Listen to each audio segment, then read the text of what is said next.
me see the articles, please, if you would, and turn the lights down. Turn the lights down, and just put this on. It's right behind you, Johan.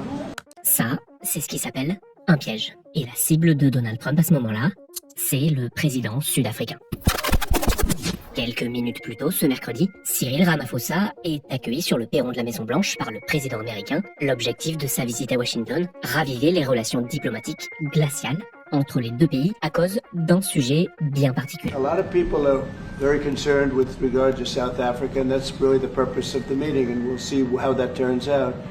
But we have many people that feel they're being persecuted, and they're coming to the United States. So we take from many locations if we feel there's persecution or genocide going on. Depuis plusieurs mois, Donald Trump accuse l'Afrique du Sud de ne rien faire pour empêcher les meurtres d'Afrikaners, les descendants européens des colons qui vivent toujours dans le pays. Generally, they're white farmers, and they're fleeing South Africa, and it's a very sad thing to say. Des accusations de génocide, évidemment réfutées par le 5e président sud-africain. What would it take for you to be convinced that there's no white genocide in South Africa? Well, I can answer that for the president. It's for him. No, seriously. I'd rather have him answer. Yeah, I'd rather answer that. I'm not going to be repeating what I've been saying. I would say if there was Afrikaner farmer genocide, I can bet you these three gentlemen would not be here, including my Minister of Agriculture. Et c'est là qu'arrive le piège. Let me see the articles, please, if you would, and turn the lights down. Turn the lights down, and just put this on. It's right behind you, Johan. There's nothing this parliament can do, with or without you. People are going to occupy land. Never be scared to kill. Ici, Julius Malema, un dirigeant politique sud-africain qui appelle à tuer des Blancs. On reviendra là-dessus. Donald Trump montre aussi une autre vidéo. Those people were all killed. Have they told you where that is, Mr. President? No. I'd like to know where that is, because this I've never seen. Okay. They're being executed, and they happen to be white, and most of them happen to be farmers. Mm-hmm. These are articles over the last few days. Death of people. Death. Horrible death. Death. Mais aussi pour justifier l'arrivée d'Afrikaners aux États-Unis, accueillis à bras ouverts par l'administration Trump il y a moins de 2 semaines. Welcome to the United States of America. Ces hommes, femmes et enfants sont des Afrikaners. Ces Afrikaners sont les premiers à être accueillis sur le sol américain avec le statut de réfugiés. The president made it clear that Afrikaners in South Africa who were the victims of unjust racial discrimination would be welcome to come to the United States, and he's now delivering on that promise. Sauf qu'il y a un problème dans le narratif de Donald Trump. Certaines choses se sont révélées fausses. They were attacked violently. President Trump, when will you go and see for yourself if it is? Well, I can do that. Look, here's burial sites all over the place. These are all white farmers that are being buried. Sauf que cette photo montre en réalité des travailleurs humanitaires soulevant des sacs mortuaires dans la ville de Goma, en République démocratique du Congo. L'image vient de cette vidéo de l'agence de presse Reuters, filmée après des batailles meurtrières avec les rebelles du M23, soutenus par le Rwanda. Aucun rapport donc. Autre problème pour le président américain, les chiffres lui donnent tort, et les experts aussi. In fact, the reality of violent crime in South Africa is that white South Africans are significantly less likely to be victims of violent crime, and that's true whether they live on farms or whether they live in cities or suburban areas. The modal victim of violent crime in South Africa is a Black person. And in fact, we can see this in any number of police statistics, both provided by the South African Police Service and international observers. Jusque-là, rien d'étonnant, les Afrikaners ne représentent que 7% de la population sud-africaine. Les victimes de violences dans le pays se trouvent donc plus fréquemment du côté de la population noire. L'Afrique du Sud a un taux de criminalité qui crève le plafond. En 2023, les chiffres officiels faisaient état de 84 meurtres par jour entre octobre et décembre. The crime statistics. There is no doubt about it that we are a violent nation. But also if you go into the rural areas where Black majority are, you would see women, elderly, being raped, being killed, being murdered, and these are black elderly women that would be found throat slits, raped multiple times, and all of that. And the problem in South Africa, it is not necessarily about race, but it is about crime. Même en forte minorité, les Afrikaners possèdent toujours une grande majorité des terres agricoles, 70%. Un déséquilibre hérité de l'apartheid. C'est la raison pour laquelle le gouvernement sud-africain a signé une loi en janvier 2025.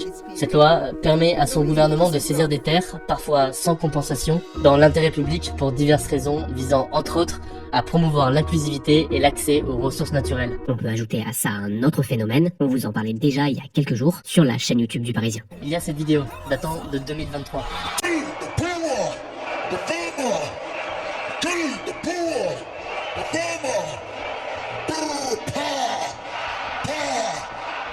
L'homme au micro, c'est Julius Malema, le dirigeant de la troisième force politique du pays. L'homme diffusé sur la vidéo dans le bureau de Donald Trump.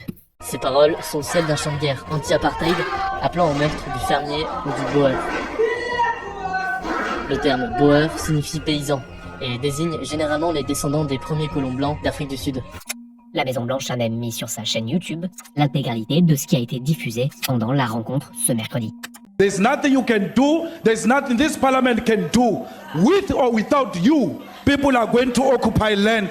We require no permission from you, from the president, from no one.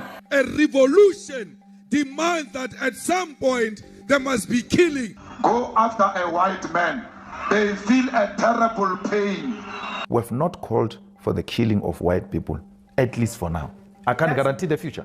You'd understand somebody watching that, especially as it gets shared on Twitter, they freak out. It sounds like a genocidal call. Cry babies. Le parti politique de Julius Malema a beau sembler radical, il reste légal dans le pays et n'a aucun lien avec un génocide blanc. Ce mercredi, Donald Trump a simplement suggéré au président d'éliminer l'opposant politique en faisant arrêter Malema, ce à quoi Cyril Ramaphosa n'a tout simplement pas répondu. Si l'on dézoome un peu, on remarque que l'objectif américain dans tout ça, c'est peut-être pas tant l'Afrique du Sud. I think that what is happening is primarily actually about immigration in the United States and not actually about South African domestic politics. Ce que veut dire Caroline Holmes, c'est que toute cette histoire au sujet de l'Afrique du Sud permet surtout à Donald Trump d'imposer une idée dans le débat public selon laquelle les Blancs seraient persécutés en raison de leur origine, celle que le racisme anti-blanc existe bien. When we see the white genocide talking point, it primarily comes from either paramilitary groups in South Africa or international activists.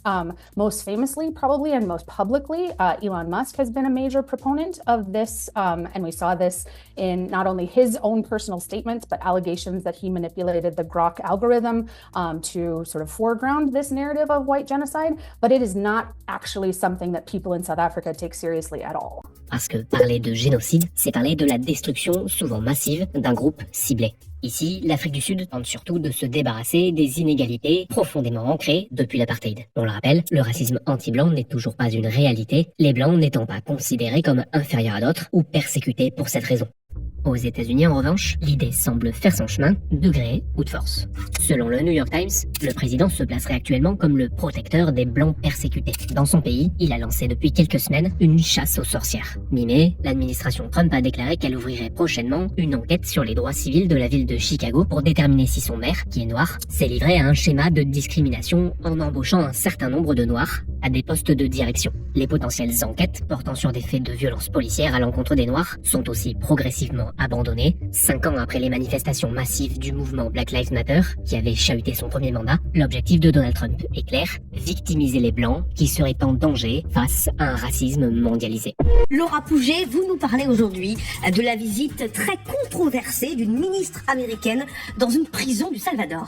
Kristi Noem, c'est comme ça qu'elle s'appelle, elle est secrétaire d'État à la sécurité intérieure. Sa mission, expulser le plus d'immigrés clandestins possible. Sa méthode, je vous laisse la visionner. Je suis au centre de confinement du terrorisme aujourd'hui. J'aimerais d'abord remercier le Salvador et son président pour leur partenariat avec les États-Unis, pour que nous amenions nos terroristes ici, pour les faire enfermer et subir les conséquences de la violence qu'ils ont causée dans nos communautés. Je veux aussi que tout le monde sache que si vous venez dans notre pays illégalement, c'est ce qui peut vous arriver.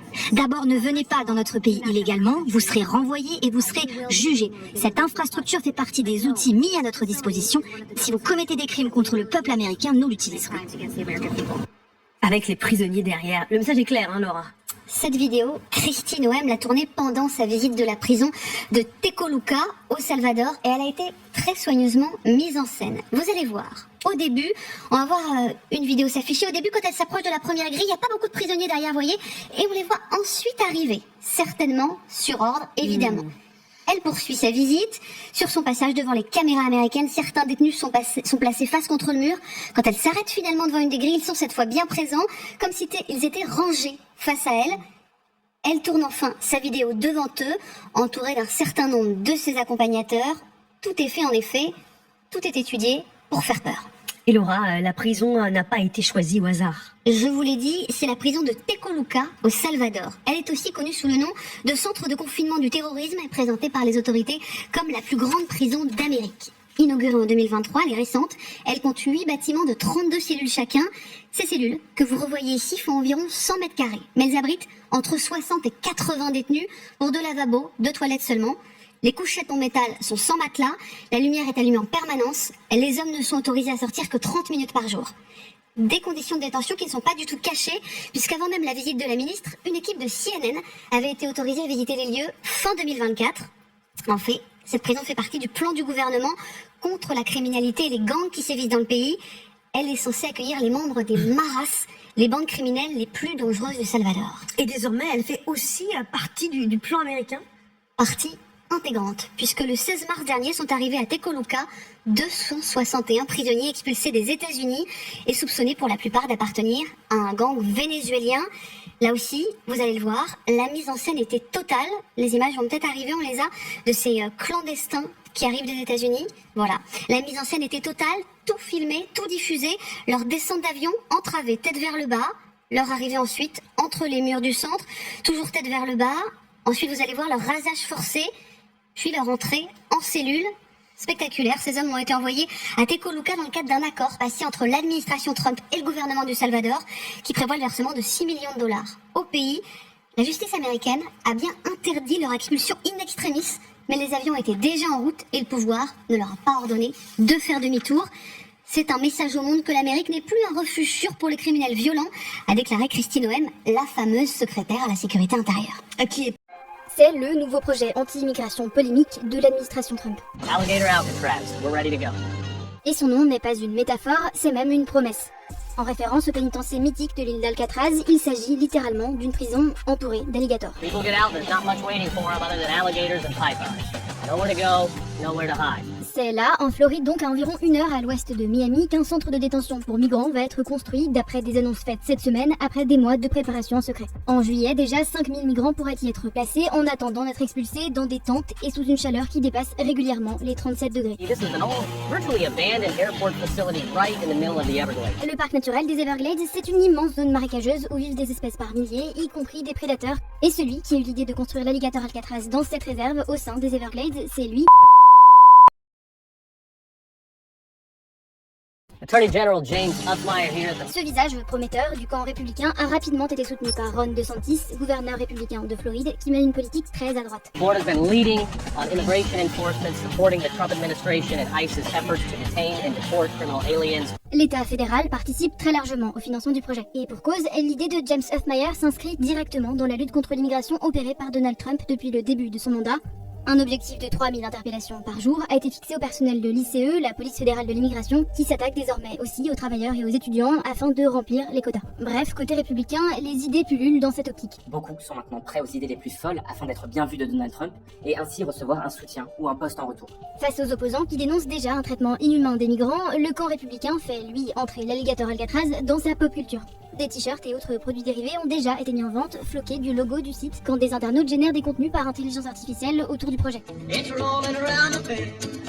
Sur place, une tribu native américaine, les Miccosukee, vit encore dans la zone inhospitalière avec ses 600 membres, notamment autour de l'aéroport abandonné où l'alligator Alcatraz va être construit. À présent, les Miccosukee comptent multiplier les manifestations contre le projet. I guess it's our responsibility to keep that fight going. Our lives depend on this Everglades. They didn't do any environmental impacts. They didn't do anything about the housing, whether it's going to be safe. They're leaving these people out in the middle of hurricane season.